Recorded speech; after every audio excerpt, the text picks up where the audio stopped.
সংসারে আমাদের জীবনে যখন কোনো সুখ বা দুঃখ আসে, তার জন্য আমরা কাউকে না কাউকে অবশ্যই দায়ী করে থাকি, তাই না? এই ব্যক্তি আমাদের সাথে এরকম কাজ করেছেন, তাই আমার সাথে এমন হলো। ওই ব্যক্তি যদি এমনটা না করতেন, তাহলে আজ আমি ওই স্থানে পৌঁছতে পারতাম। সবই আপনার দৃষ্টিভঙ্গির ওপর নির্ভরশীল, আর যদি আপনার দৃষ্টিভঙ্গি এমন হয়, তাহলে তা অনুচিত। সত্যি কথা বলতে, এই সংসারে ভিন্ন ভিন্ন ধরনের মানুষ আছে। এটা আপনার উপর নির্ভর করছে কিভাবে তাদের স্বাগত জানাবেন। একবার ভাবুন, আমি আমার দুটো হাত সামনে নিয়ে এলাম, দুটো মুঠো খুলে দিলাম। দুই প্রকারের মানুষ আসবেন, কিছু না কিছু দিয়ে যাবেন। এই মুঠো যদি আমি বন্ধ করে দিই, তাহলে না কেউ আমাকে কিছু দিতে পারবে, না আমার কিছু যাবে আসবে। নিশ্চয়ই বুঝতে পারছেন এই দুই ধরনের ব্যক্তি কারা এবং তারা কি দিয়ে যান। আমি যদি নিজের মুঠো খুলে দিই, তাহলে কিছু ভালো মানুষ আসবেন, আমাকে আনন্দ, সন্তুষ্টি, জ্ঞান প্রদান করে যাবেন, ভালো অভিজ্ঞতা দিয়ে যাবেন। কোনো খারাপ ব্যক্তি যদি আসেন, তাহলে তিনিও খারাপ অভিজ্ঞতা দেবেন, যার থেকে আমি শিক্ষা লাভ করব। এই সব কিছু আমি লাভ করতে পারি। মুঠো যদি বন্ধ করে রাখি, তাহলে আমি কিছুই পাবো না। দেখুন, এই সংসারে প্রত্যেকের জীবনে এইরকম। প্রত্যেকের জীবনে সবকিছুই আছে, ভালো খারাপ দুই মানুষই আছে। ভালো অভিজ্ঞতা আছে, খারাপ অভিজ্ঞতা আছে। নির্ভর করছে আপনার উপর যে আপনি কি করবেন। এনাদের স্বাগত কিভাবে জানাবেন, কার থেকে কি বুঝবেন, কি শিখতে পারবেন, আর কোন দৃষ্টিভঙ্গি নিয়ে অগ্রসর হবেন। এটাই নির্ধারণ করবে যে আপনার জীবন কেমন হবে। আসুন আমার সাথে ভালোবেসে বলুন, রাধা রাধা। জীবনে যখন কোনো ব্যক্তি নিজের লক্ষ্য প্রাপ্তির জন্য নিরন্তর পরিশ্রম করতে থাকেন, চেষ্টা করতে থাকেন, তখন তিনি কষ্ট অনুভব করেন। কখনো শারীরিক কষ্ট, কখনো মানসিক কষ্ট। এবার উনি এটা ভাবতে থাকেন যে আমি কি উচিত করছি নাকি অনুচিত করছি। কারণ অন্যদিকে এমন একজন ব্যক্তিও আছেন যিনি একদমই পরিশ্রম, চেষ্টা করছেন না। তিনি মদিরা পান করেন, বিলাসিতায় জীবন কাটান, অলস প্রকৃতির হয়ে ওঠেন, নিদ্রাতে বিলীন হয়ে থাকেন আর ভাবেন যে তিনি সুখ লাভ করছেন। কিন্তু এরকম কেন হয়? কারণ যখন আমরা সৎ পথে থাকি, উচিত পথে চলি, লক্ষ্য প্রাপ্ত করার জন্য চেষ্টা করতে থাকি, তখন আমাদের ভেতরে থাকা নেতিবাচক শক্তি এবং পাপ এই দেহকে ত্যাগ করে দেয়। আর এই অনুভূতির কারণেই আমরা সুখ অনুভব করি। কিন্তু কখনো ভাববেন যে এই সুখ বেশি সময় পর্যন্ত থাকে না। সেই জন্য সবসময় মনে রাখবেন, যদি আপনি জানেন যে এটাই আপনার লক্ষ্য, এটাই উচিত পথ, শুভ পথ, তাতে নিরন্তরভাবে এগিয়ে যেতে চেষ্টা করতে থাকুন। এই কষ্ট আপনাকে সুখের পরাকাষ্ঠায় কখন পৌঁছে দেবে তা আপনি জানতেই পারবেন না। আসুন আমার সাথে ভালোবেসে বলুন, রাধা রাধা। প্রত্যেক মানুষ নিজের জীবনে হীরক তথা হীরে এবং দর্পণ এই দুই দেখেছেন। এই দুই হলো সাদা এবং এরা দুজনেই আলোর প্রতিফলন ঘটায় এবং এরা দুজনেই উজ্জ্বল হয়ে ওঠে। আপনি হয়তো মনে মনে ভাবছেন যে এটা কি ধরনের তুলনা করছি। একটা হীরে তো রত্ন, তার মূল্য দর্পণের থেকে অনেক গুণ বেশি। কিন্তু হীরে থাকাতে দর্পণের মূল্য কিন্তু কোনো অংশে কমে যায় না, তাই না? মানুষ যখন হীরে নিজের হাতে নেয়, তখন সবার আগে কি খোঁজে? দর্পণ, যাতে তার মধ্যে দিয়ে দেখে সে বুঝতে পারে যে সেই হীরে আদৌ তার শোভাবর্ধন করছে কিনা, তাকে ভালো দেখাচ্ছে কিনা, প্রসাধনের জন্য সেটা ব্যবহার করা ঠিক হবে কিনা। অর্থাৎ হীরের উপস্থিতিতে দর্পণের গুরুত্ব কম হলো না। দর্পণের কারণে হীরের মূল্য বোঝা গেল। আমাদের জীবনেও ঠিক এরকমই ঘটে। আপনারা যদি সংসারে নিজের আশেপাশে দেখেন, এমন অনেক মানুষ দেখতে পাবেন যারা নিজেদের ক্ষেত্রে মহান স্থানে পৌঁছেছেন, নিপুণ এবং শ্রেষ্ঠ হয়েছেন। আর তাদের মধ্যে আপনার নিজের মনে হয় যেন আপনি হলেন দর্পণ। নিজেকে ছোট মনে করবেন না। আপনার মূল্য কম হচ্ছে না, আপনার নিজস্ব মূল্য আছে। আর যদি আপনার অস্তিত্ব না থাকে, তাহলে ওনাদের অস্তিত্বের মূল্য সংসার বুঝতেই পারবে না। জীবনে সবসময় চেষ্টা করবেন যাতে আপনি আরো বেশি শ্রেষ্ঠ হয়ে উঠতে পারেন। আপনি নিজে যে স্থানে আছেন সেটাকে ছোট মনে করবেন না, তারও নিজস্ব একটা মূল্য আছে। যদি আপনি হিরে হয়ে থাকেন তাহলে অহংকার করবেন না, যদি আপনি দর্পণ হয়ে থাকেন তাহলে নিজেকে ছোট মনে করবেন না। আসুন আর আমার সাথে ভালোবেসে বলুন, রাধা রাধা। মানুষ জন্মগ্রহণ করে, তার সাথে ভয়েরও জন্ম হয়। ছোটবেলা থেকেই আমাদের মনে কোনো না কোনো প্রকারের ভয় থেকেই যায়। কেউ এই বিষয়ে ভয় পায় যে তার কোনো বস্তু তার থেকে দূরে চলে যাবে, কেউ এই বিষয়ে ভয় পায় যে আমি নিজেকে হারিয়ে ফেলব, কেউ এই ভেবে ভয় পায় যে আমার প্রিয়জনেরা তারা যেন আমার থেকে দূরে না চলে যায়, কেউ এই ভেবে ভয় পায় যে আমরা যেন পথ না হারিয়ে ফেলি, আদি ইত্যাদি। কিন্তু সত্যি কথা বলতে ভেবে দেখুন, এই ভয় বাস্তবে কি? শুধুই একটা মনস্থিতি, আর কিছুই নয়। যা কিছু আপনি জীবনে পেয়েছেন তা একদিন আপনাকে হারাতে হবে। এই জীবন হলো আপনারই, কিন্তু তাও একদিন সমাপ্ত হবে। তাই ভয় পেয়ে কি লাভ? এই ভয় শুধু আপনাকে জীবন যাপন করা থেকে বাধা দিচ্ছে, আর কিচ্ছু নয়। পথ হারিয়ে ফেললেই বুঝতে পারবেন যে নতুন পথ কিভাবে বানাতে হয়। কিছু মানুষকে জীবন থেকে হারালে তবেই আপনি বুঝবেন যে আপনার আপনজনকে। এই ভয়ের কারণে ভীত হয়ে থাকবেন না। এই তারা নক্ষত্র অন্ধকারের অভাবে গুরুত্ব হারায়। শিবকেও মহাদেব হবার জন্য বিষপান করতে হয়েছিল। প্রত্যেক পরিস্থিতি, প্রত্যেক সাফল্য আপনার পরীক্ষা নেবে, তাতে উত্তীর্ণ হওয়া হলো আপনার কর্ম। যখনই আপনি ভয় পাবেন বা সংকটের সম্মুখীন হবেন, তখন সাহসের সাথে তার সম্মুখীন হন। মনে রাখবেন, যে সম্মুখীন হতে জানে সাফল্য তার সাথে সবসময় থাকে। আসুন আর আমার সাথে ভালোবেসে বলুন, রাধা রাধা। এই সংসারে সব থেকে বেশি কোমল বস্তু হলো রেশম। এই রেশম এতটাই কোমল হয় যে এর পুরো একটা থান শুধুমাত্র একটা হাতে ধরা সম্ভব।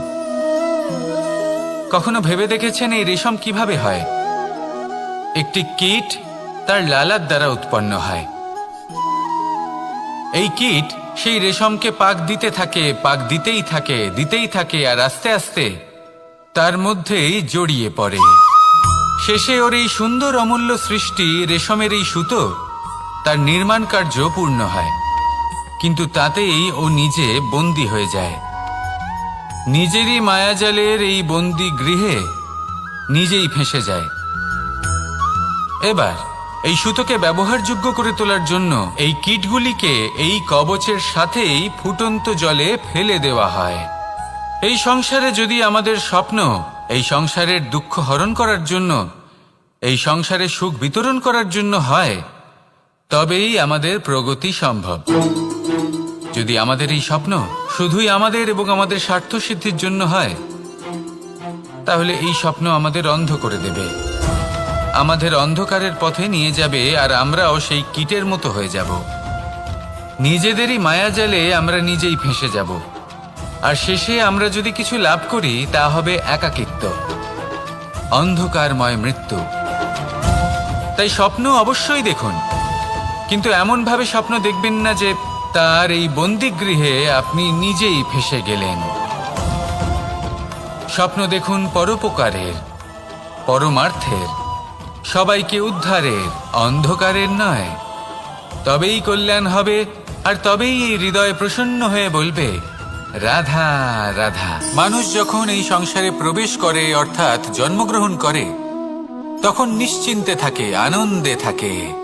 কিন্তু যেইমাত্র তার মধ্যে বোধশক্তি আসে, তখন সে চিন্তা করতে শুরু করে। চিন্তা ভবিষ্যতের, সেই সমস্ত বিষয় নিয়ে চিন্তা করে যা ওর হাতে নেই। তারপর বড় হয়, বিবাহ সম্পন্ন হয়, গৃহস্থ জীবন যাপন করে, তারপর আবার চিন্তায় মগ্ন হয়ে যায়। ভাবে, এই যে আমার পরিবার, আমি কি ঠিকমতো তার খেয়াল রাখতে পারছি? কাল যখন আমি এই সংসার থেকে চলে যাব, তখন আমার এই পরিবারের দেখাশোনা কে করবে? শেষ পর্যন্ত এই পরিবার তো আমারই উত্তরদায়িত্ব। যাক, আপনাকে একটা প্রশ্ন করি। এই সংসারে আসার পূর্বে আপনি কি এই প্রশ্ন করেছিলেন, এটা ভেবেছিলেন যে আমাকে ছাড়া এই সংসার কিভাবে চলবে? করেননি, তাই তো? তাই আপনার এটা নিয়ে দুশ্চিন্তা করার প্রয়োজন নেই যে আপনি যখন এই সংসার ত্যাগ করে চলে যাবেন তখন কি হবে। আপনি যখন ছিলেন না তখনও এই সংসার চলছিল, আপনি যখন এই সংসার ত্যাগ করবেন তখনও এই সংসার চলতে থাকবে।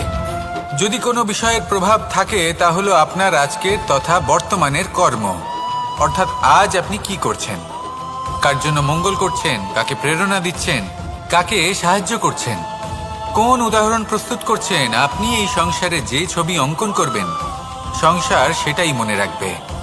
তাহলে শুধু সৎকর্ম করুন, মঙ্গল করতে থাকুন, আর আমার সাথে ভালোবেসে বলুন রাধা রাধা।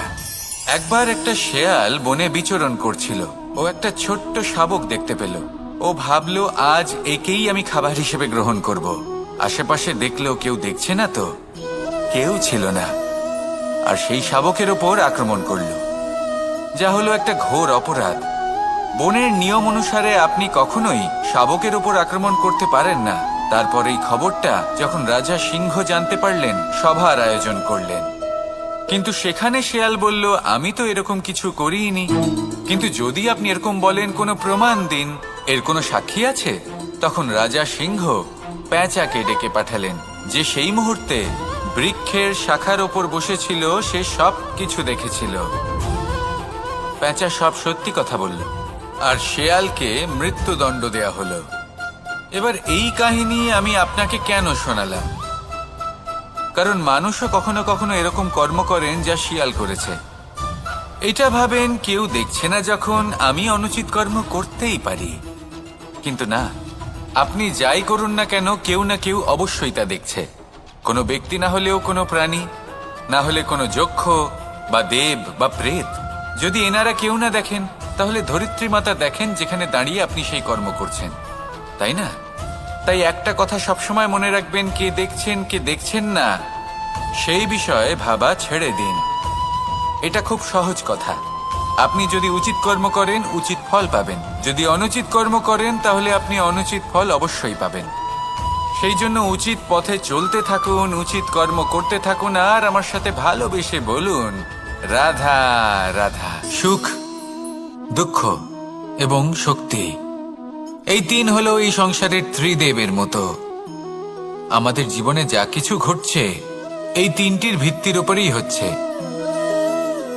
আসলে এই সংসারের একটা নিয়ম আছে, যখনই আপনি কিছু লাভ করেন, এই সংসার আপনার পরীক্ষা নেয়। এটা জানার জন্য আপনার পরীক্ষা নেয় যে আপনি যা কিছুই লাভ করেছেন, আপনি কি আদৌ সেটার যোগ্য কি না। ঠিক সেইভাবেই এই সুখ, দুঃখ এবং শক্তি আপনার পরীক্ষা নিয়ে থাকে। যখন সুখ আসে, তখন সে আপনার পরীক্ষা নেয় যে আপনার মধ্যে অহংবোধ জাগ্রত হয়নি তো। যদি অহংবোধ চলে আসে, তাহলে সুখ সেখানেই সঙ্গ ত্যাগ করে। দুঃখ আপনার ধৈর্যের পরীক্ষা নিতে থাকে, আর যদি আপনার মধ্যে ধৈর্য না থাকে, তাহলে এটা আপনাকে আরো বেশি দুঃখের গভীর অন্ধকারে ঠেলে দেবে। সেখানে শক্তি পরীক্ষা নেয় আপনার বিনম্রতার। যদি আপনি বিনম্র না হন, তাহলে হয় এই শক্তি আপনার সঙ্গ ত্যাগ করবে, নয় এই শক্তি বিনম্রতার অভাবে আপনার পতনের কারণ হতে পারে। এই সংসারে যে কোনো ব্যক্তি যিনি এই পরীক্ষায় উত্তীর্ণ হয়ে থাকেন, এই জীবনে তিনি সাফল্য লাভ করেন। আসুন আমার সাথে ভালোবেসে বলুন রাধা রাধা। আমি মনুষ্য রূপে জন্ম নিয়েছি এবং সমস্ত কর্ম এই রূপেই করেছি। কিন্তু আশ্চর্যের বিষয় হলো যে আজও মানুষ কিছু জ্ঞান, যার ভিত্তিতে মানুষ যা চাইবেন তাই লাভ করতে পারবেন, যদি সঠিক কর্ম করতে থাকেন। যখন কংসের অসুররা গোকুলে ধ্বংসলীলা চালাচ্ছিলেন, তখন আমি কারোর থেকে সাহায্য চাইনি। আমি দাঁড়িয়েছিলাম এবং আমি তার বিরোধিতা করেছিলাম। স্বপ্ন আছে, যা লক্ষ্য আছে, আপনি অবশ্যই লাভ করবেন। আর এই মন সুপ্রসন্ন হয়ে বলবে রাধা রাধা। ভোজন, এই সংসারে যেই হোক না কেন, কোনো মানুষ হোক, কোনো প্রাণী হোক, কোনো কীট হোক বা কোনো বনস্পতি হোক, প্রত্যেকের জন্য ভোজন অতি আবশ্যক। কারণ ভোজন থেকেই শক্তি পাওয়া যায়, আর সেই শক্তি দিয়েই সংসারের, আমাদের জীবনের সমস্ত কার্য করা যায়।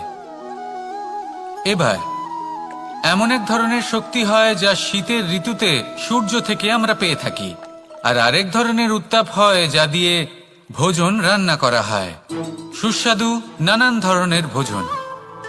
এবার অত্যন্ত গুরুত্বপূর্ণ হলো যে ব্যক্তি সেই ভোজন বানাচ্ছেন তার মানসিক পরিস্থিতি এবং সেই ব্যক্তি যিনি ভোজন গ্রহণ করছেন তার মানসিক অবস্থা। যখনই আপনি ভোজন বানাচ্ছেন তখন ভালোবাসার সাথে কাজটা করুন, ধন্যাত্মক ভাব নিয়ে, সৎ ভাবনার সাথে, কারণ আপনার এই মানসিক স্থিতি শক্তির আকারে সেই খাদ্যের সাথে মিলেমিশে যায়। আর যখনই আপনি ভোজন গ্রহণ করছেন তখন সদ্ভাবনার সাথে, প্রসন্নতার সাথে গ্রহণ করুন, ধন্যাত্মক ভাব নিয়ে। যদি আপনি প্রসন্নতার সাথে রান্না করেন, প্রসন্নতার সাথে খাদ্য গ্রহণ করেন, তাহলে আপনি প্রসন্নই থাকবেন, আর মন সুপ্রসন্ন হয়েই বলবে রাধা রাধা। দীপাবলি আমাদের সবথেকে বড় উৎসব। শ্রীরাম রাবণকে পরাস্ত করে 14 বছরের বনবাস কাটিয়ে আবার অযোধ্যায় ফিরে এলেন অমাবস্যার রাত্রে। অযোধ্যায় সবাই খুব প্রসন্ন ছিলেন, খুবই উৎসাহিত ছিলেন। অযোধ্যায় সহস্র প্রদীপ প্রজ্বলিত করা হয়েছিল এই উৎসবে। একে আমরা দীপাবলি বলে থাকি। এবার এই বিষয়ে আমরা সকলে জানি। আপনি কি এটা জানেন যে শ্রীরাম বাস্তবে অমাবস্যার এক রাত আগেই অযোধ্যায় পৌঁছে গেছিলেন? সবার সামনে অমাবস্যার রাতে এসেছিলেন। এর কারণ কি? শ্রীরাম প্রমাণ করতে চেয়েছিলেন যে যে কোনো সময়, দিন হোক বা রাত, শুভ বা অশুভ হয় না। শুভ অশুভ কিছু থাকলে তা হলো মানুষের চিন্তা, তার ভাবনা, তার নির্বাচন আর তার কর্ম। নিজেই দেখে নিন, শ্রীরাম শুভ কাজ করে ফিরেছিলেন এবং অমাবস্যার মতো গভীর এক রাত্রিকেও দীপাবলিতে পরিবর্তিত করেছিলেন। এমনটাই যদি আমরা করতে পারি, তাহলে এমন কোন গৃহে যান যেখানে অসহায় ব্যক্তি রয়েছেন, যা অন্ধকারাচ্ছন্ন, আর সেখানে প্রকাশ প্রজ্বলিত করুন। প্রকাশ সহায়তার, প্রেরণার, আশার। যদি এমন কিছু আমরা করতে পারি তাহলে তাকে প্রকৃত অর্থে দীপাবলি বলা যেতে পারে। তাহলে নিজের পরিবারের সাথে দীপাবলি পালন করুন। আপনাদের শুভেচ্ছা জানাই। আসুন আর আমার সাথে ভালোবেসে বলুন রাধা রাধা। এই সংসারের অন্তের, এর বিনাশের প্রারম্ভ কিভাবে হয়? কোন যোগের মাধ্যমে? কোন ভয়ানক অসুরের আগমনে? নাকি প্রকৃতির রাগের কারণে? না, এই সংসারের বিনাশের প্রারম্ভ হয় আমি থেকে। এই আমি, এই তুমি, এটা আমি করেছি, ওটা তুমি করেছো, এটা আমার, ওটা তোমার, আদি ইত্যাদি। এই ভাব যখন মনে বাসা বেঁধে নেয়, সর্বপ্রথম ঘর ভাগ হয়, তারপর বসতি, তারপর প্রাণ, আর তারপর দেশ, আর সবার শেষে সমস্ত সংসার ভাগ হয়ে যায়। আর এই ভাগ হয়ে যাওয়া শেষে মনোমালিন্যে পরিণত হয়।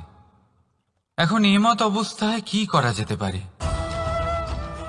কিভাবে বাঁচা যায় এই পরিস্থিতির থেকে? কিভাবে দূরে থাকা যায় এই বিনাশের থেকে? উত্তর সেই একটাই, করুণা। একে অপরের দরকারগুলি বুঝুন, একে অপরের সমস্যাগুলি বুঝুন, একে অপরের দুঃখের সাথী হয়ে দাঁড়ান, একে অপরের সুখের ভাগীদার হন। আর শেষে যখন এই আমি আমরাতে পরিণত হবে, তখন এই বিনাশ নিজে থেকেই দূরে চলে যাবে। তাহলে আমরাতে বিশ্বাস করতে শিখুন, আর আমার সাথে ভালোবেসে বলুন রাধা রাধা। এই মুদ্রা, এবারে ভাবুন, এটাই আমাদের জীবন, জীবনের সুখ আর দুঃখ। এই মুদ্রার, এই জীবনের দুটি দিক। কিন্তু যখনই আমরা ঈশ্বরের কাছে প্রার্থনা করি, তখনই আমরা সুখ চাই। আর সেই সুখ আসেও। আর যখনই সেই সুখ আসে তখন ব্যক্তি সর্বপ্রথম তাকে ভুলে যায় যে দুঃখের সময় ওনার সাথে ছিলেন। আর এমত অবস্থায় উনি সাহায্য করেন না, উনি করেন উপকার। আর এই উপকারের বদলে মানুষের থেকে উনি নিজের জন্য শ্রদ্ধা চান।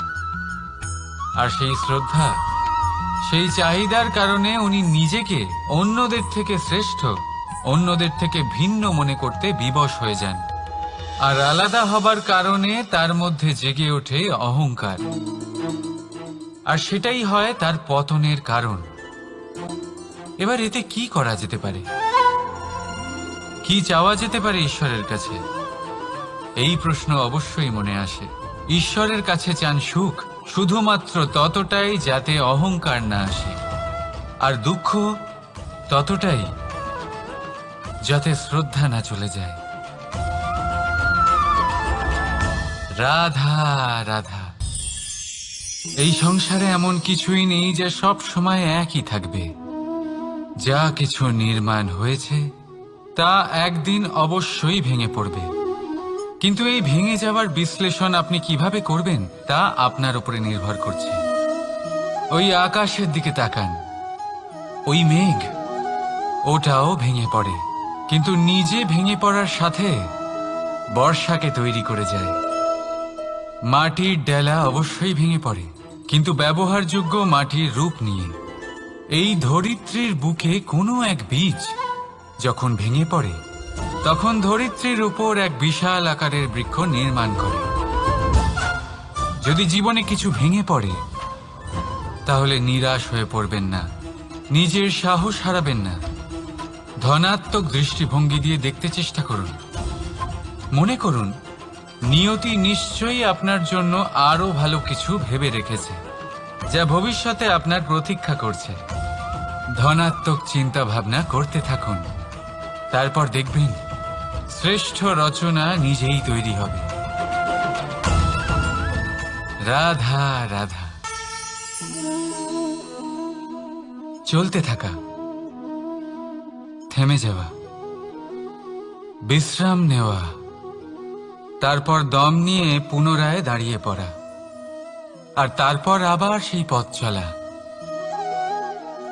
এটা জীবনের অভিন্ন এক অঙ্গ, এটার থেকে আপনি পালাতে পারবেন না।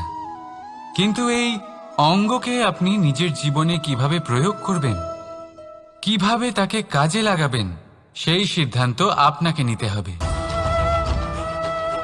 যারা হেরে যান তারাও জীবনে থমকে যান, আবার যারা জেতেন তারাও দাঁড়িয়ে পড়েন। যারা হেরে যান তারা হাঁপিয়ে দাঁড়িয়ে পড়েন, যারা জিতে যান তারা দাঁড়িয়ে পড়েন সেই সর্বোচ্চ স্তরে পৌঁছে গিয়ে। এবার দাঁড়াতে তো আপনাকে হবেই, তা হতেই হবে। কিন্তু কখন কিভাবে দাঁড়াবেন, ক্লান্ত হয়ে নাকি সর্বোচ্চ স্তরে পৌঁছে গিয়ে, সেই সিদ্ধান্ত আপনার। অবশ্যই দাঁড়িয়ে পড়ুন, কিন্তু ক্লান্ত হয়ে নয়, কারণ আপনাকে পুনরায় দাঁড়িয়ে পড়তে হবে, পুনরায় যাত্রাপথে এগোতে হবে এবং সর্বোচ্চ স্তরে পৌঁছতেই হবে। রাধা রাধা। স্বপ্ন, আমরা জীবনে স্বপ্ন দেখতে থাকি, সেটা পূরণ করার পূর্ণ প্রয়াস করে থাকি। কিন্তু এই স্বপ্ন পূরণ না হওয়ার পরিস্থিতিতে আমরা ভেঙে পড়ি, ছিন্ন বিচ্ছিন্ন হই। আর তারপর এই বোঝা আমরা আগামী প্রজন্মের ওপর রীতিমতো চাপিয়ে দিই। আমরা এটাই মনে করি যে আমরা যেটা হতে পারিনি সেটা আমাদের সন্তান অবশ্যই হবে। আমরা যা কখনো পাইনি আমাদের সন্তান অবশ্যই তা পাবে। এটা যে অনুচিত সেটা আমরা ভাবি না, কিন্তু এটা ভুল। আর এই ভুল আমরা সকলেই করে থাকি। সন্তান প্রকৃতি আর পরমাত্মার আশীর্বাদ, ওদের ভেতরে তাদের নিজের একটা অস্তিত্ব। রাধা রাধা। এই পুকুর দেখছেন আপনি, পুকুরের জল কখনো প্রবাহিত হয় না, একই স্থানে জমে থাকে। আর সেই কারণে কিছুদিন পর ময়লা হতে শুরু করে। কিন্তু তাও আমরা একে ত্যাগ করি না, আমরা তবুও একে পুজো করি। শুধুমাত্র এই কারণে নয় যে অতীতে সে আমাদের তৃষ্ণা মিটিয়েছে, কিন্তু এই কারণেও যে যদিও বা সে ভবিষ্যতে আমাদের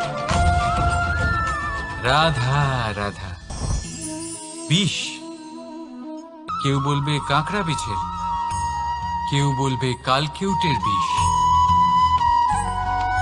কিন্তু না, এই সমস্ত রকম বিষ সেই বিষের সামনে টিকতে পারবে না যাকে আমরা বলে থাকি কানের মধ্যে ঢালা বিষ। শুনতে অত্যন্ত মিষ্টি, কিন্তু তিক্ততায় অত্যন্ত বিষাক্ত।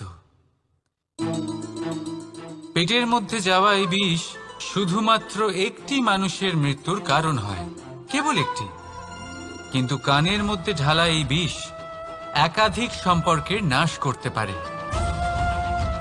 আর এটাতে সেই ব্যক্তির ভুল নেই যে আপনার কানে বিষ ভরেছে, আপনি তাকে দোষ দিতে পারেন না। এখানে দোষ আপনার নিজের, যে এই বিষকে আপনি নিজের উপরে প্রভাব ফেলতে দিয়েছেন, এই বিষকে সুযোগ দিয়েছেন আপনার ক্ষতি করতে। এটা আপনার ভুল। সেই জন্য কুমন্ত্রণায় কখনো কান দেবেন না। আপনার মনে ভালোবাসার দৃঢ়তা জাগিয়ে তুলুন আর নষ্ট করে দিন এই সংসারের সমস্ত বিষের প্রভাবকে। রাধা রাধা। জীবন, আমাদের এই জীবন, সুখ আর দুঃখ, এই দুইয়ের মিশ্রণ, এদের সংমিশ্রণই জীবনের ভারসাম্য বজায় রাখে। এখন এই সুখ, সুখ এমন এক বস্তু যাকে সবাই খুঁজে চলেছে। দুঃখ এমন এক অনুভূতি যা সবার কাছে আছে। আমাদের প্রত্যেকের জীবনে সুখ আর দুঃখ আসতে থাকবে আর যেতেও থাকবে, এটা অবশ্যই জীবনে থাকবে। কিন্তু সফলতা, এটা সবার জীবনে আসে না। কেন? কারণ এই সফলতা সুখ আর দুঃখের দ্বারা প্রাপ্ত হয় না। সফলতা প্রাপ্ত হয় নিজের উপরে বিশ্বাস করতে থাকলে। আকাশের ওই সূর্যকে দেখুন, সূর্যের বিশ্বাস আছে নিজের উপর যে সে সমস্ত জগৎকে আলোকিত করতে পারবে, নিজের প্রথম রশ্মি দিয়ে অন্ধকারকে দূর করতে পারবে। সূর্য এই বিশ্বাস নিয়েই আসে, আর কিছুক্ষণের মধ্যেই সমস্ত সংসার থেকে অন্ধকারকে বিনাশ করে ফেলে সে। তাহলে মনে রাখবেন, এই সুখের আভাস, এই দুঃখের অনুভূতি আসতেও থাকবে আর যেতেও থাকবে। শুধু নিজের উপরে বিশ্বাস রাখুন, তারপর দেখবেন এই সফলতা আপনার দাস হয়ে থাকবে। রাধা রাধা। চাঁদ কত শ্রেয়, শুভ্র, কত সুন্দর, কিন্তু যদি আপনি মনোযোগ সহকারে দেখেন তাহলে দেখবেন এই চাঁদেও দাগ আছে। আর এই দাগগুলি থাকার কারণে কি এই চাঁদের মাহাত্ম্য কখনো কমে যায়? কখনো নয়। এর কারণ হলো চাঁদের নিরন্তর চেষ্টা। একবার এই আকাশে দেখুন, এই অন্ধকার সবসময় চেষ্টা করে চাঁদকে ঢেকে দেওয়া, কিন্তু এই চাঁদ সবসময় এই অন্ধকারের সাথে লড়াই করতে থাকে। অমাবস্যা থেকে শুরু করে চাঁদের এই যাত্রা পূর্ণিমা অবধি পৌঁছেই যায়।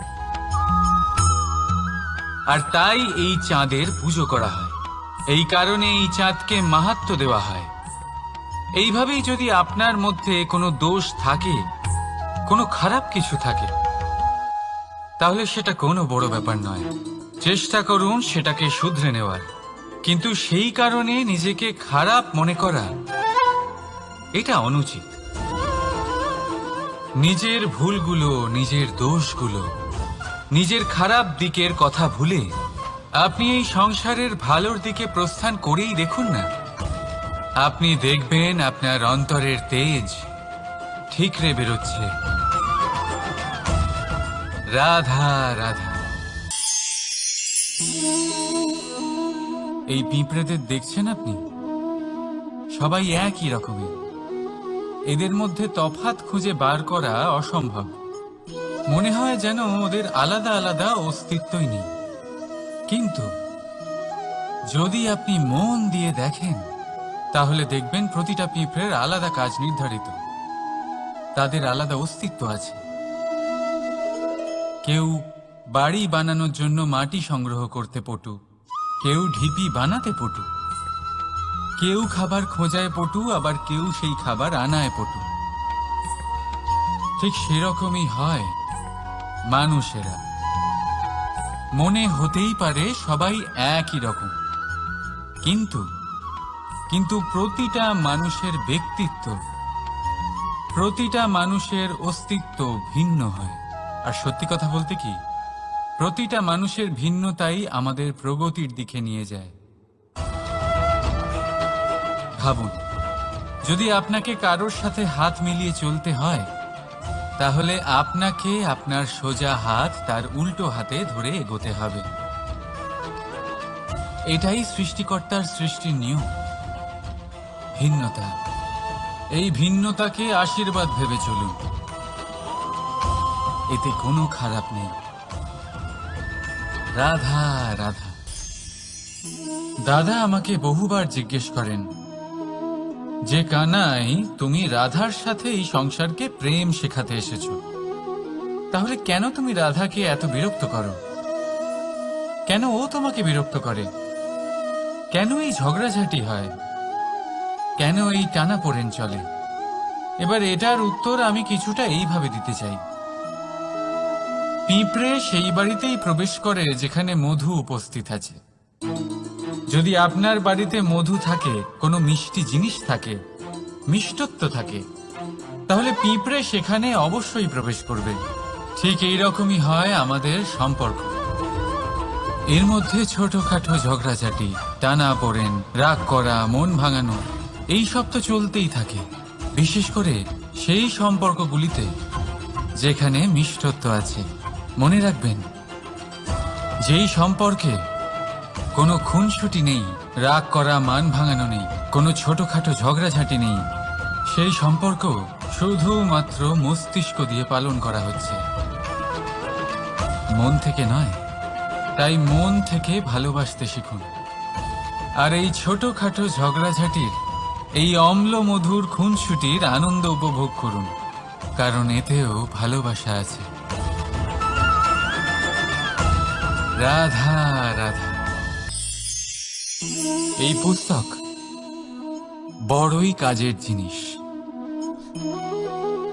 কাহিনী হোক, কবিতা হোক, স্মৃতি হোক, এতে যাই লিখে দেবেন তা ভবিষ্যতের পুঁজি হয়ে যাবে। কিন্তু যদি কখনো এমন হয় যে এই পুস্তক ময়লা হয়ে যায়, বা যদি কোনো পাতায় আপনি ভুল করে কালি ফেলে দেন, বা কোনো বাক্য লিখতে গিয়ে আপনি ভুল করে ফেলেন, তাহলে আপনি কি করেন? সেই পুস্তক কি আপনি তুলে ফেলে দেন? না, তাই তো? শুধু একটা পাতা ছিঁড়ে ফেলেন, যাতে সেই পুস্তক সঠিক থাকে, সুন্দর হয়ে ওঠে। এই পুস্তকের মতোই হয় আমাদের সম্পর্ক। তার সেই এক পাতা, একটা ভুল। তাই যে কোনো সম্পর্কে যদি কারোর কোনো ভুল হয়ে গিয়ে থাকে, তাহলে সেই ভুলকে সম্পর্ক থেকে দূরে করা সঠিক হবে, সেই ভুলকে ভুলে যাওয়াই সঠিক হবে। সেই সম্পর্ক ভাঙা নয়, সেই সম্পর্ক সামলে রাখুন। কারণ ভুল তো সবার দ্বারা হয়। যদি এরকম করেন, তবেই জীবনরূপী পুস্তক আরো সুন্দর হয়ে উঠবে। একে অপরকে ক্ষমা করতে শিখুন, একে অপরের ভুলকে ভুলে যেতে শিখুন। তারপর দেখবেন এই জীবনে আরো আনন্দ আসবে, আর এই সম্পর্ক নিঃশ্বাস নিতে থাকবে। রাধা রাধা।